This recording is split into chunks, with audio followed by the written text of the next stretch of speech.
ವೀಕ್ಷಕರೇ ನಮಸ್ಕಾರ. ಕೇರಳಂನ ಕೊಟ್ಟಿಯೂರು ಕ್ಷೇತ್ರ ಕಳೆದ ಕೆಲ ದಿನಗಳಿಂದ ಸುದ್ದಿಯಲ್ಲಿದೆ. ಯಾಕೆಂದ್ರೆ ಅಲ್ಲಿ ವ್ಯವಸ್ಥೆಗಳು ಪೂರಕವಾಗಿಲ್ಲ. ಸಾವಿರಾರು ಸಂಖ್ಯೆಯಲ್ಲಿ ಜನ ಹೋದಂಥ ಸಂದರ್ಭದಲ್ಲಿ ಜನದಟ್ಟಣೆ ಆಗ್ತಾ ಇದೆ, ನೂಕುನುಗ್ಗಲಾಗ್ತಾ ಇದೆ. ಜೊತೆಗೆ ಅಲ್ಲಿನ ಸಿಬ್ಬಂದಿಯವರು ಅಲ್ಲಿ ಹೋದಂತಹ ಭಕ್ತರ ಮೇಲೆ ದೌರ್ಜನ್ಯವನ್ನು ಎಸಗ್ತಾ ಇದ್ದಾರೆ ಎಂಬೆಲ್ಲ ಆರೋಪಗಳು ಕೂಡ ಕೇಳಿ ಬರ್ತಾ ಇದೆ. ಈ ನಿಟ್ಟಿನಲ್ಲಿ ದೇವಸ್ವಂ ಬೋರ್ಡ್ ಈಗ ಅಲ್ಲಿ ಹೊಸ ಒಂದು ಕಾನೂನನ್ನು ಮಾಡೋಕೆ ಮುಂದಾಗಿದೆ. ಅಂದ್ರೆ ಅಲ್ಲಿ ಸರತಿ ಸಾಲಿನಲ್ಲಿ ಕೂಡ ನಿಲ್ಬೇಕು, ಯಾರು ಕೂಡ VIP ದರ್ಶನ ಇಲ್ಲ ಎಂಬ ವಿಚಾರವನ್ನು ಕೂಡ ಈಗ ದೇವಸ್ವಂ ಬೋರ್ಡ್ ಹೇಳ್ತಾ ಇರುವಂಥದ್ದು. ಯಾಕಂದ್ರೆ ಈ ಹಿಂದೆ ನಾವು ಗಮನಿಸ್ತಾ ಇದ್ದೀವಿ, ಏನು VIP ಟಿಕೆಟ್ಗೆ ಅಂತ ಹೇಳಿ ಸಾವಿರಾರು ರೂಪಾಯಿಯನ್ನು ತೆಗೆದುಕೊಳ್ತಾರೆ ಎಂಬೆಲ್ಲ ದೂರುಗಳು ಬರ್ತಾ ಇತ್ತು. ಆದರೆ ಅವರು ತೆಗೆದುಕೊಳ್ಳಿರುವಂತಹ ರಿಸಿಪ್ಟ್ ಅದು ಅನ್ನದಾನಕ್ಕೆ ಮಾತ್ರ ಇರುವ ಹೊರತಾಗಿ ದರ್ಶನಕ್ಕೆ ಇಂತಹ ಯಾವುದೇ ವಿಚಾರಗಳ ಬಗ್ಗೆ ಅಲ್ಲಿ ಹೇಳಿಕೊಂಡಿಲ್ಲ. ಈ ನಿಟ್ಟಿನಲ್ಲಿ 1,000 ರೂಪಾಯಿಯನ್ನ ಕೊಟ್ಟಂತಹ ಪ್ರತಿಯೊಬ್ಬ ಭಕ್ತ ತನಗೆ VIP ದರ್ಶನ ಬೇಕು ಅಂತ ಹೇಳಿ ಭಾವಿಸ್ತಾನೆ. ಆದರೆ ಕ್ಷೇತ್ರದ ಆಡಳಿತ ಮಂಡಳಿ ಸದ್ಯಕ್ಕೆ ಹೇಳ್ತಾ ಇರುವಂಥದ್ದು, ಆ ರಿಸಿಪ್ಟ್ ಅನ್ನ, ಆ ಹಣವನ್ನು ತೆಗೆದುಕೊಂಡಿರುವಂಥದ್ದು ಕೇವಲ ಅನ್ನದಾನದ ವಿಚಾರಕ್ಕೆ ಸಂಬಂಧಪಟ್ಟಂತೆ ಮಾತ್ರ, ಯಾವುದೇ ರೀತಿಯಾಗಿ ಅಲ್ಲಿ VIP ದರ್ಶನ ಇಲ್ಲ ಅನ್ನೋದನ್ನ ಅದು ಮತ್ತೊಮ್ಮೆ ಖಚಿತಪಡಿಸಿದೆ. ಕೊಟ್ಟಿಯೂರು ಕ್ಷೇತ್ರಕ್ಕೆ ಈ ರೀತಿಯಾಗಿ ಸಾವಿರಾರು ಸಂಖ್ಯೆಯಲ್ಲಿ ಜನ ಬರ್ತಾ ಇರೋದು, ಅಲ್ಲಿ ಆ ಪ್ರಕೃತಿಯನ್ನ, ಆ ಒತ್ತಡವನ್ನ, ಜನರ ಒತ್ತಡವನ್ನ ಸಂಭಾಳಿಸಿಕೊಳ್ಳೋದು ಬಹಳಷ್ಟು ಕಷ್ಟ. ಯಾಕೆಂದ್ರೆ ಪುಟ್ಟದಾದ ಕ್ಷೇತ್ರ, ವರ್ಷದಲ್ಲಿ ಕೇವಲ 27 ದಿನ ಮಾತ್ರ ಓಪನ್ ಇರುವಂಥ ಕ್ಷೇತ್ರ. ಮತ್ತೆಲ್ಲವೂ ಕೂಡ ಅಲ್ಲಿ ಆಗ್ತಾ ಇರುವಂಥದ್ದು ಕೃತಕವಾಗಿ ನಿರ್ಮಾಣ ಮಾಡಿರುವಂಥ ಗುಡಿಸಲುಗಳು, ಅಲ್ಲಿ ಆರಾಧನಾ ಪದ್ಧತಿ ಆಗಿರ್ಬೋದು, ದೇವಸ್ಥಾನದ ಶಿಷ್ಟಾಚಾರಗಳು ಕಳೆದ ಹಲವಾರು ವರ್ಷಗಳಿಂದ ನಡೆದುಕೊಂಡು ಬರ್ತಾ ಇತ್ತು. ಕೇವಲ ಕೇರಳದ ಹಲವು ಭಾಗದ ಜನರು ಮಾತ್ರ ಅಲ್ಲಿ ಹೋಗ್ತಾ ಇದ್ರು. ಆದರೆ ಕಳೆದ 3 ವರ್ಷಗಳಿಂದ ರೀಲ್ಸ್ಗಳ ಪ್ರಭಾವದಿಂದ ಕರ್ನಾಟಕ ಸೇರಿದಂತೆ ಬೇರೆ ಬೇರೆ ಭಾಗಗಳಿಂದ ಸಾವಿರಾರು ಸಂಖ್ಯೆಯಲ್ಲಿ ಏಕಾಏಕಿ ಜನ ಹೋದಂಥ ಸಂದರ್ಭದಲ್ಲಿ ಅಲ್ಲಿ ನೂಕುನುಗ್ಗಲಾಗ್ತಾ ಇದೆ. ಈ ನಿಟ್ಟಿನಲ್ಲಿ ಆ ದೇವಸ್ವಂ ಬೋರ್ಡ್ ಕರ್ನಾಟಕದ ಭಕ್ತರಿಗೆ ಸ್ಪೆಷಲಿ ಒಂದು ಮನವಿಯನ್ನು ಮಾಡಿಕೊಂಡಿದೆ. ಆ ಕ್ಷೇತ್ರ ಅದು ಪ್ರಕೃತಿಯ ನಡುವಲ್ಲಿರುವಂಥ ಕ್ಷೇತ್ರ, ಸಾಕ್ಷಾತ್ ಮಹಾದೇವನೇ ನೆಲೆಸಿದ್ದಾನೆ ಅಂತ ಹೇಳಿ ಅಲ್ಲಿ ಜನ ಭಕ್ತರು ಭಾವಿಸುವಂಥ ಕ್ಷೇತ್ರ. ಯಾಕೆಂದ್ರೆ ಈ ಹಿಂದೆ ಕೊಟ್ಟಿಯೂರು ಕ್ಷೇತ್ರದಲ್ಲಿ ಉತ್ಸವಗಳು ಆಗ್ತಾ ಇರುವಂಥ ಸಂದರ್ಭದಲ್ಲಿ ಕೇರಳದ ಬೇರೆ ಬೇರೆ ಭಾಗದಿಂದ ಅಲ್ಲಿ ಭಕ್ತರು ಬರ್ತಾ ಇದ್ರು, ಹರಕೆ ರೂಪದಲ್ಲಿ ಅಲ್ಲಿ ವಸ್ತುಗಳನ್ನ ಒಪ್ಪಿಸ್ತಾ ಇದ್ರು. ಜೊತೆಗೆ ಅಲ್ಲಿನ ದೇವರ ಉತ್ಸವದ ಬಲಿ ಅದು ನೋಡೋಕೆನೆ ಬಹಳವಾಗಿ ಚಂದ. ಆನೆಯ ಮೇಲೆ ದೇವರ ಉತ್ಸವ ಮೂರ್ತಿಯನ್ನಿಟ್ಟು ಅಲ್ಲಿ ಬಲಿಯನ್ನ ಮಾಡಲಾಗತ್ತೆ, ಉತ್ಸವದ ಮೆರವಣಿಗೆಯನ್ನು ಕೂಡ ಮಾಡಲಾಗತ್ತೆ. ಜೊತೆಗೆ ಹಸಿ ಬಿದಿರಿನ ಎಳೆಯಿಂದ ಮಾಡುವಂತಹ ಒಂದು ವಸ್ತು ಏನಿದೆ ಅದು ಬಹಳ ಪ್ರಾಶಸ್ತ್ಯವಾದಂಥದ್ದು ಮತ್ತು ಅದಕ್ಕೆ ಬಹಳ ಪವರ್ ಇದೆ ಅಂತ ಹೇಳಿ ಜನರು ಕೂಡ ನಂಬಿಕೊಳ್ತಾರೆ.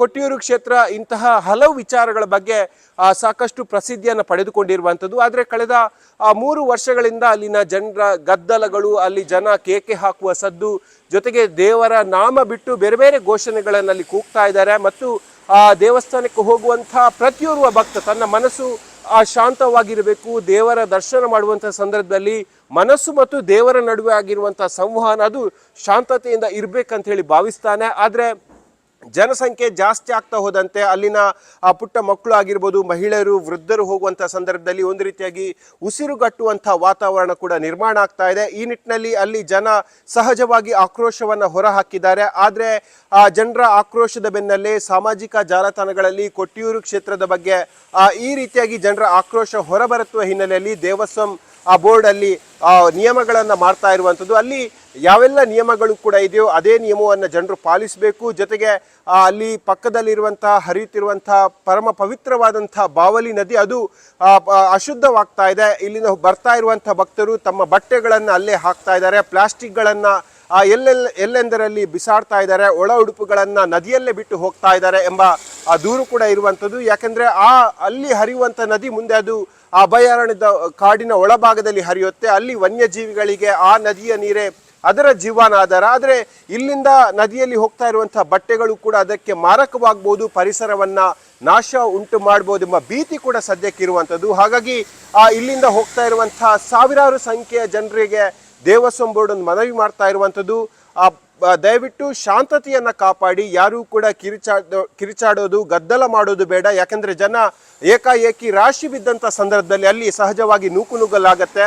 ಬಂದಂಥ ಪ್ರತಿಯೊಬ್ಬ ಭಕ್ತನಿಗೂ ಕೂಡ ಅಲ್ಲಿ ದರ್ಶನ ಮಾಡೋಕೆ ವ್ಯವಸ್ಥೆಗಳನ್ನು ಕೂಡ ಮಾಡಲಾಗಿದೆ. ಇದಕ್ಕೆ ಸಂಬಂಧಪಟ್ಟಂತೆ ಪ್ರತಿ ನಿಮಿಷವೂ ಕೂಡ ಕನ್ನಡದಲ್ಲಿ ಉದ್ಘೋಷಕಕಾರರು ಅಲ್ಲಿ ಹಲವು ನಿಯಮಗಳನ್ನು ಕೂಡ ಹೇಳ್ತಾ ಇರುವಂಥದ್ದು. ಶಾಂತತೆಯಿಂದ ಕಾಪಾಡಿ ಪ್ರತಿಯೊಬ್ಬನಿಗೂ ಕೂಡ ನಾವು ದರ್ಶನದ ವ್ಯವಸ್ಥೆಯನ್ನು ಮಾಡ್ತೀವಿ ಎಂಬ ಮನವಿಯನ್ನು ಕೂಡ ಮಾಡ್ತಾ ಇದ್ದಾರೆ.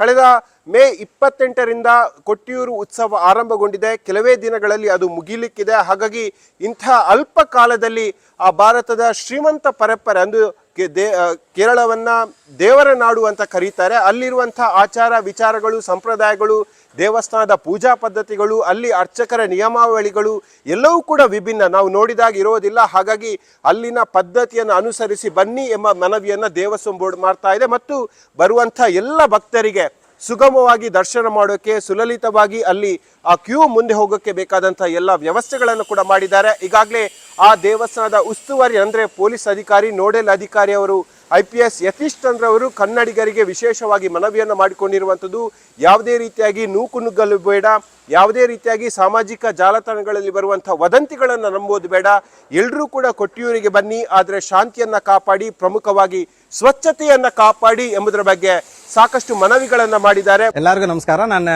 DIG ಕಣ್ಣೂರು ರೇಂಜ್ ಯತೀಶ್ ಚಂದ್ರ ಮಾತಾಡ್ತಾ ಇರೋದು. ಇಲ್ಲಿ ಕೊಟ್ಟಿಯೂರು ಟೆಂಪಲ್ ಇನ್ಚಾರ್ಜ್ ಸೆಕ್ಯೂರಿಟಿಗೆಗೋಸ್ಕರ ದೇವಸ್ವಂ ಜನಗಳು ಮತ್ತು ಪಂಚಾಯತ್ ಅವರು ಬೇರೆ ಎಲ್ಲರೂ ಇದು ಭಾಳ ಚೆನ್ನಾಗಿ ಅರೇಂಜ್ಮೆಂಟ್ಸ್ ಎಲ್ಲ ಮಾಡಿದ್ದಾರೆ. ಲಾಸ್ಟ್ ಸತಿಗಿಂತ ಈ ಸತಿ ತುಂಬ ಇನ್ಫ್ರಾಸ್ಟ್ರಕ್ಚರ್ ಡೆವಲಪ್ ಆಗಿದೆ, ಪಾರ್ಕಿಂಗ್ ವ್ಯವಸ್ಥೆ ಎಲ್ಲ ಮಾಡಿದ್ದಾರೆ. ಸೊ ಕರ್ನಾಟಕದಿಂದ ಬಹಳ ಜನ ಭಕ್ತಾದಿಗಳು ಬರ್ತಿರ್ತೀರ. ಪಾರ್ಕಿಂಗಿಂದ ಬೋರ್ಡ್ ಮತ್ತು ನಿಮಗೆ ಕನ್ನಡದಲ್ಲಿರೋ ಅನೌನ್ಸ್ಮೆಂಟ್ ಎಲ್ಲ ಮಾಡಿದ್ದೀವಿ, ಕನ್ನಡದಲ್ಲೆಲ್ಲ ಬೋರ್ಡ್ ಬರೆದಿದೆ. ಸೊ ಎಲ್ಲರೂ ಬರಬೇಕು, ಸ್ವಾಗತ. ಬಂದಾಗ ಎಲ್ಲರೂ ಬಟ್ಟೆಗಳನ್ನ ಅಲ್ಲಿ ಎಸೆಯೋದು, ಚಪ್ಪಲಿಗಳನ್ನ ಅಲ್ಲಿ ಬಿಡೋದು, ಬಾಟ್ಲುಗಳನ್ನ ಅಲ್ಲಿ ಎಸೆಯೋದು, ಈ ಥರ ಎಲ್ಲ ಒಂದು ಸ್ವಲ್ಪ ಇಲ್ಲಿ ಹರಿತ ಕೇರಳ ಮಿಷನ್ ಅಂತ ಇದೆ. ಅಂದರೆ ನಾವು ಸ್ವಚ್ಛವಾಗಿ ಇಡಬೇಕು ನಮ್ಮ ಪರಿಸರ ಅಂತ ಹೇಳಿ. ಸೊ ಆ ಸ್ವಚ್ಛವಾಗಿ ಇಡೋಕ್ಕೋಸ್ಕರ ನಿಮ್ಮೆಲ್ಲರ ಸಹಕಾರ ಬೇಕು. ಕ್ಯೂವಲ್ಲಿ ಆರಾಮಾಗಿ ಬನ್ನಿ, ದೇವ್ರ ದರ್ಶನ ಮಾಡ್ಕೊಳ್ಳಿ. ಭಾಳ ಪ್ರಶಸ್ತವಾಗಿದೆ ಸ್ಥಳ, ತುಂಬ ಚೆನ್ನಾಗಿದೆ. ಎಲ್ಲ ಅರೇಂಜ್ಮೆಂಟ್ಸ್ ಮಾಡಿದ್ದೀವಿ ಪೊಲೀಸ್. ನೀವೆಲ್ಲರೂ ಬಂದುಬಿಟ್ಟು ದರ್ಶನ ಮಾಡಬೇಕು ಮತ್ತು ನಮಗೆಲ್ಲರಿಗೂ ಸಹಕರಿಸಬೇಕು. ಈ ಒಂದು 26 ದಿನಗಳ ಒಂದು ದರ್ಶನ ಸಕ್ಸಸ್ಫುಲ್ ಆಗಿ ತಗೊಂಡೋಗ್ಲಿಕ್ಕೆ ನಿಮ್ಮೆಲ್ಲರೂ ಸಹಕಾರ ಬೇಕು. ನಮಸ್ಕಾರ, ಥ್ಯಾಂಕ್ ಯು, ನಮಸ್ಕಾರ. ಮುಂದೆ ಕೆಲವೇ ದಿನಗಳು ಬಾಕಿ ಇದೆ.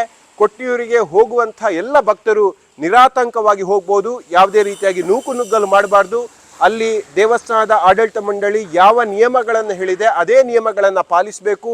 ಮೌನವಾಗಿ ಶಾಂತವಾಗಿ ಮಹಾದೇವನ ದರ್ಶನ ಮಾಡಿ ಪುನೀತರಾಗಿ ಎಂಬ ಮನವಿಯನ್ನ ಸದ್ಯ ದೇವಸ್ಥಾನದ ಆಡಳಿತ ಮಂಡಳಿ ಮಾಡ್ತಾ ಇದೆ.